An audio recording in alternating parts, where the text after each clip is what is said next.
Abduba Dida. You know, you guys From provision aspirant to prisoner. Angori reports. Condom, Tusker, Guinness. Guinness. There are so many important things than that. My name's Abduba Dida, and I usually like using the title Meta zingine tupima. because I'm professionally trained. Sasa tukikuwa tunamjua kama mwalimu Mohamed Abduba Dida kama daktari fulani tunajua tu hapa hivyo. Alipigwa na viatu jana. It is a noble profession, so I'm proud of it. Many Kenyans first saw this man or heard this name in 2013, and this is after he presented his nomination papers to IBC as he was planning to contest for presidency. The shocking part about this man is that he was unknown, and even worse, he joined the presidential Alitoka wapi kwanza? Anzia hapo. Nikawa Wajakoya walitoka ngapi hapa? All of to nowhere walikuwa wanataka president. Of where? A month before the election.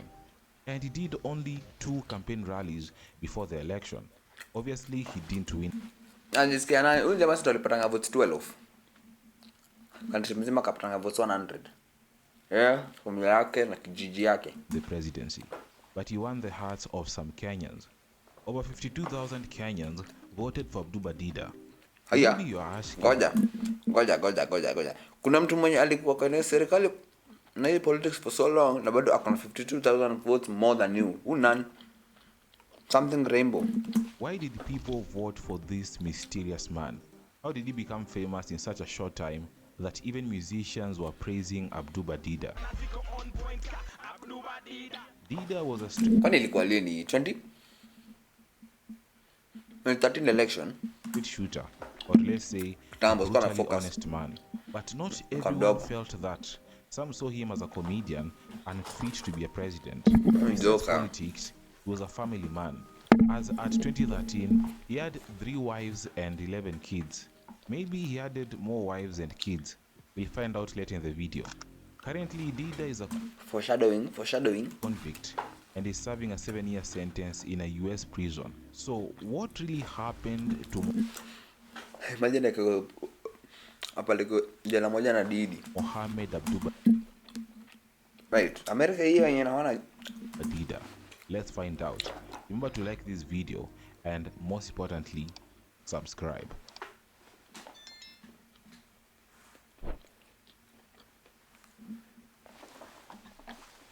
First, we need to understand who Abduba Dida is and where he came from. Mohamed Abduba Dida was born in Wajir town in 1974 to a Borana father and Somali mother. Little is known about his early life, but what I found out is that he has a degree in education from Kenyatta University and a master's degree in philosophy and religious education from the University of Nairobi. So ni mtu amesoma from Borana to the He is renowned for his teaching career, where he taught English literature and religion at the Dab Secondary School in the northern eastern region, and later taught at Lenana School, located in Nairobi.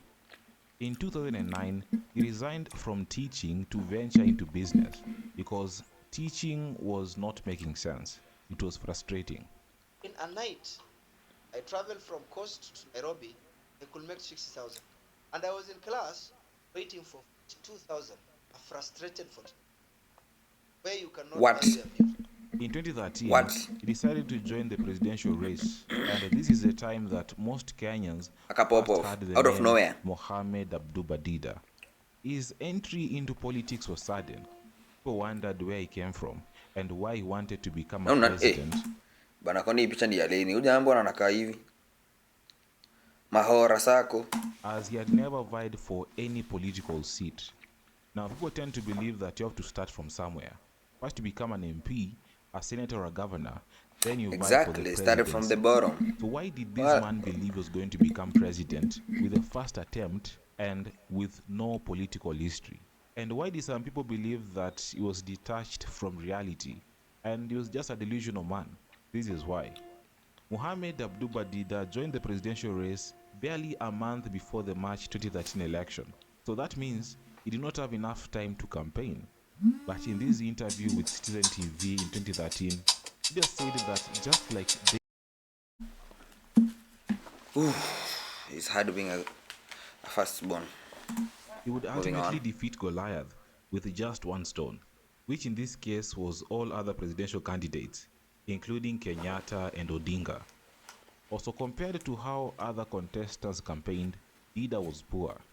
His campaigns were simple. He was campaigning on foot and only used a car when necessary. His office was just a Jamaa alikuwa simple anamuva. office, Huko jamaa alikuwa just two anamuvaje? rooms, and it was located here in Banda Street, Nairobi. And he was sharing the small office with his running mate. Above all, Dida was unknown. He was not affiliated with any popular political party, and with that, it's very hard to even become a senator, let alone the president. Despite that, Dida Tunashangaa, was what was he thinking? Politics ya Kenya inakuwa very goja. I forgot.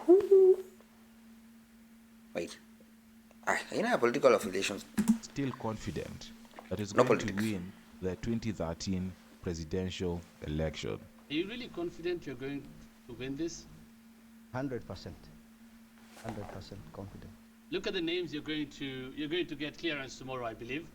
Look at the names that will be there: Uhuru Kenyatta for Jubilee, Raila Odinga for CORD. Exactly, asking maybe the real Paul Muite questions. for Safina. We've also known Paul Muite for a long time. Nobody has heard about you. Are you really doing this out of conviction, or are you doing this just for fun? There's a percentage fu- of eh, Kenyans for that fun. supported his ideas for many reasons. One of the reasons is that, unlike other contestants who promised the people free laptops, his promises seemed attainable, as he was aiming to eradicate corruption and promote good governance. Dida became popular Aye. thanks to this debate that happened in 2013, the presidential debate that was broadcasted by major media houses. Alikuwa wa literature. Hata tusikie kama alikuwa anajua kudebate vizuri. In the debate, Abduba Dida emerged as the most hilarious candidate. Notably, his responses to governance issues like corruption impressed several viewers.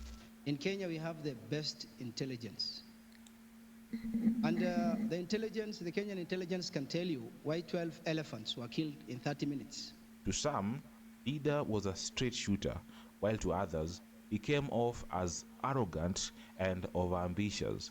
And they advised him to consider seeking another political seat, but not the presidency. Others supported Dida and said, "Indeed, in Kenya, we have right leaders. We are only lacking right voters to vote for them into leadership. And this is the big issue." And was Dida the right leader? Yes, according to him, he was a commoner, an ordinary man who has never been in From the power like his street. colleagues, and he understood better what Kenyans wanted. According to Dida, the political class had betrayed Kenyans, corruption was rampant, and the only way Kenya could be saved is through a government where power lies in the common woman and common man like him. After his short campaigns, he went on to vie for the country's presidency in the 2013 election on an Alliance for Real Change party ticket alongside his running mate Joshua Odongo. Surprisingly, he managed to outshine top political figures in the race. Dida finished 5th above NARC Kenya's Martha Karua and Hadi Martha Karua Paul akaona una Muite, chance. former Ona, cabinet ona, member ona. of parliament. Tulia. Let's not overlook this thing. Unye alichukua ya kwanza, ndio. Raila akawa amemfuata on a very serious note. Sasa kuna Musalia Mudavadi na Peter Kenneth. Sawa. Mohamed akachukua Martha Karua kiapi. Sasa huyu alikuwa nani? Who are these people? Na Paul Muite. Dida amassed 52,848 votes. Martha Karua got 43,881 votes, and Paul Muite had 12,580 votes. After the 2013 election, Kisi kijiji yake Dida peke yake nearly kumbe. secured a position within the government.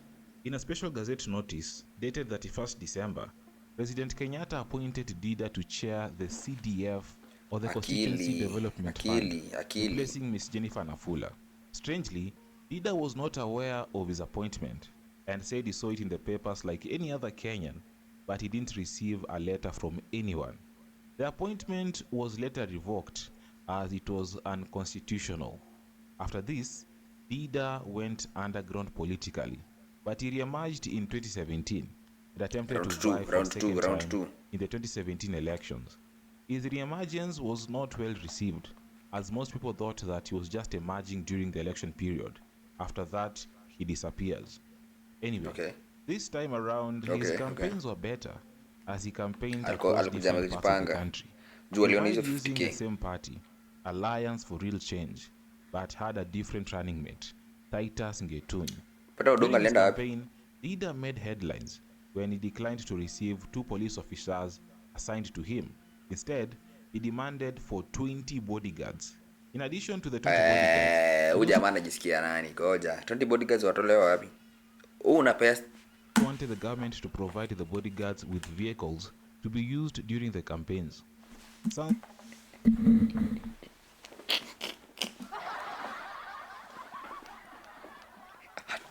Ati anataka nini?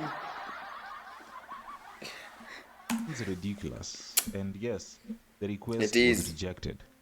The drama did not end there. Unlike in 2013, Ida did not attend the 2017 presidential debate and blamed the Akaja media kuwachoma. for discriminating against candidates and having a hidden agenda. Ida even sued Debate Media Limited and the Media Council of Kenya, the organizers of the debate, over categorization of candidates into 2 groups, as Dida was placed in a different category than that of President Uhuru Kenyatta and NASA candidate Raila Odinga. The petition was, however, dismissed on grounds that it lacked merit. In the 2017 election, Dida Sadi finished anakaa joka. 4th, amassing 38,093 votes, which 38,000. translated to Surely. 0.25% of the total votes Hadi cast. si 2% ile Performing ingine. better than one established politician called Cyrus Jirongo, former Lugari member of parliament. Just to mention, this is the Jirongo time ni that clout the troll kwa famous anatafuta word huyu jamaa. vifaranga vya computer emerged, as NASA leader Raila Odinga alleged that the elections were hacked and added that NASA would not accept computer-generated leaders or vifaranga vya computer. Sasa AI. Pia ndio AI ndio ilitengeneza elections. Kompyuta niliwataga, kompyuta iliangulia, kompyuta ikawatoa vifaranga Via computer. After the 2017 elections, leaders expected went silent. He stopped doing media interviews, but at least he remained active on his social media accounts. Now, fast forward to 2018. Clout. News about Dida surfaced, but this time it was not good news. Police officers raided a house belonging to Abduba Dida, located in South Sea, and arrested 6 men and 1 woman. Police found highly questionable items in the house. Among Like? the items included sex-enhancing drugs, contraceptives, laptops, cameras, identification cards, phones hidden in mattresses, and foreign currency notes. The officers Abdubadida alikuwa Abdubadidi.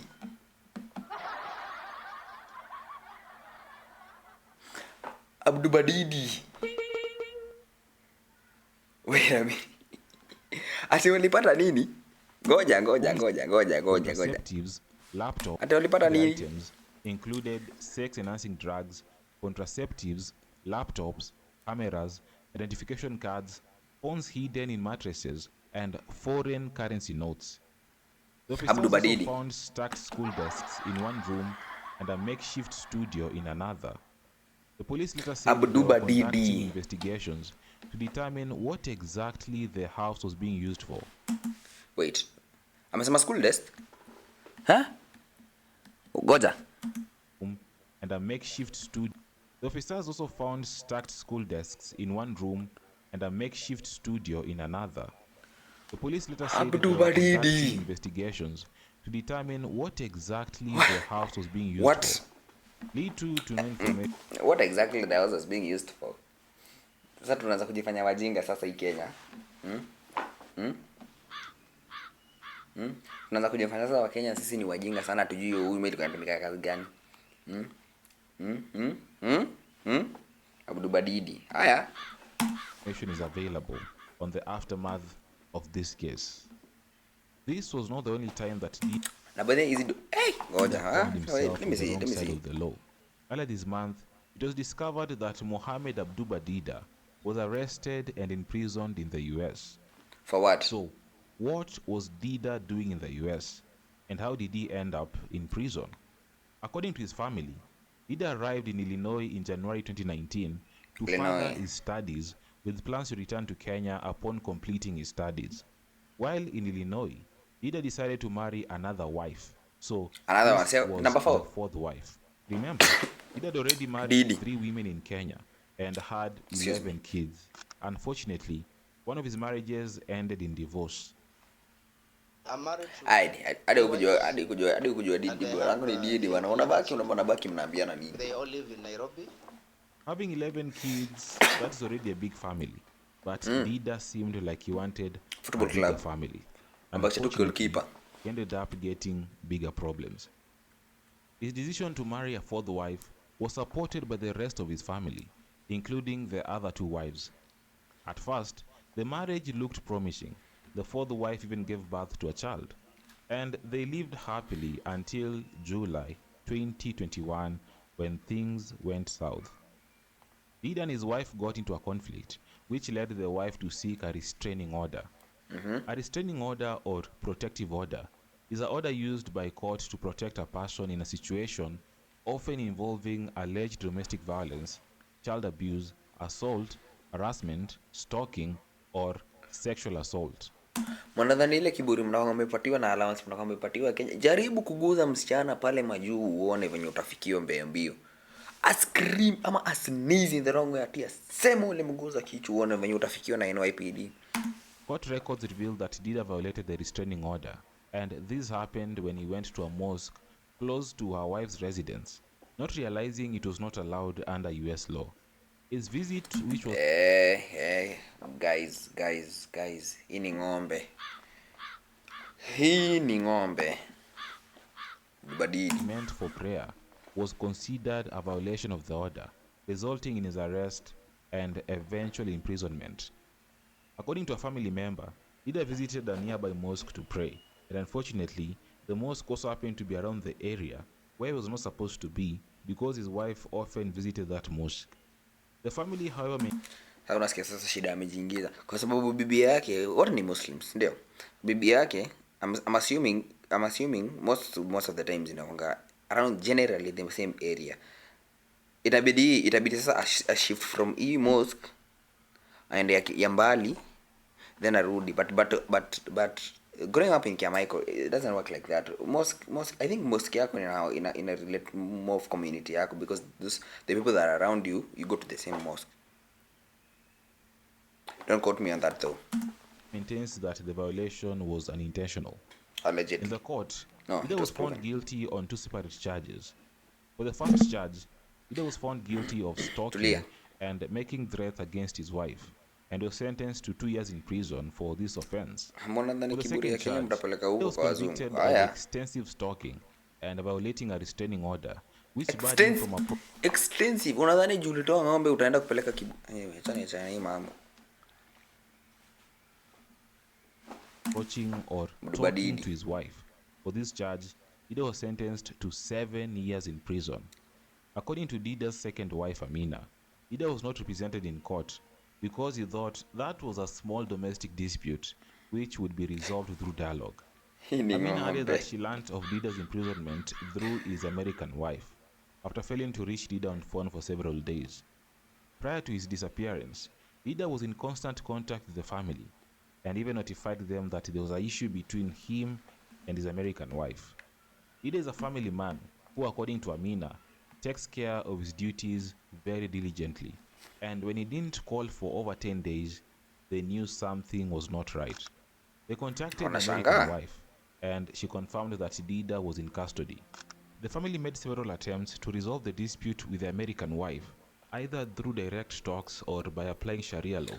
Walimtisha. Unadhani hatujui? They were unsuccessful. Allegedly.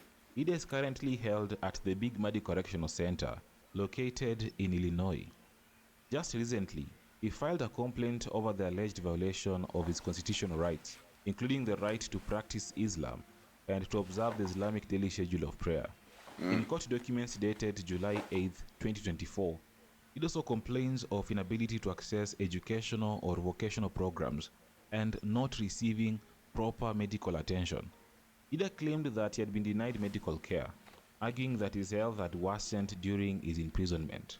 However, the court dismissed his allegations, citing that his claims were not supported by the law. The family in Kenya is now trying to find a way to maybe visit him and find a lawyer. Reason number 29, why I'm never revisiting America to stay. Why I'm never going to America. And if I'm going, I'm not going there to stay.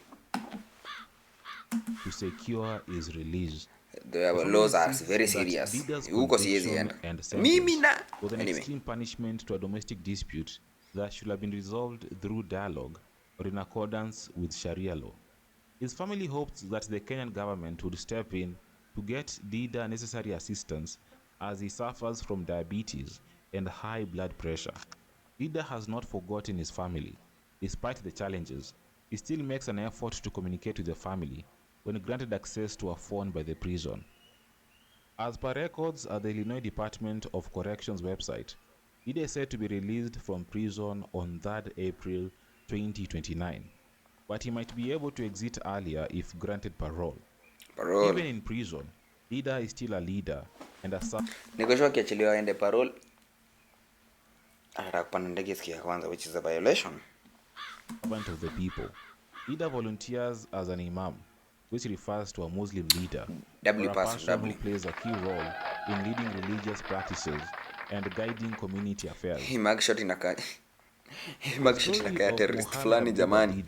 Is far from sorry, I'm just saying. It sounds like a movie, but it is not.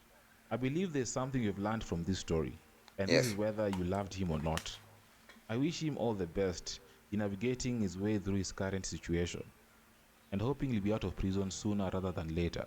And who knows, maybe he'll be ready to challenge Zakayo in the 2027 election. After all, sema hiyo tena. Zakayo done.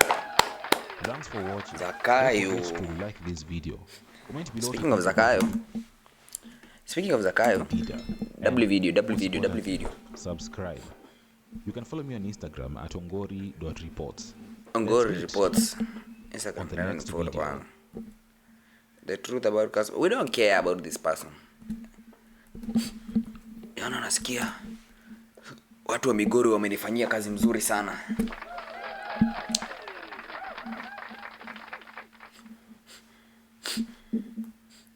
Watu wa Migori jana wamenifanyia kazi mzuri sana. Ngoja acha nione. Jana watu wa Migori jana wamenifanyia kazi mzuri sana. Kazi safi, kazi murua, kazi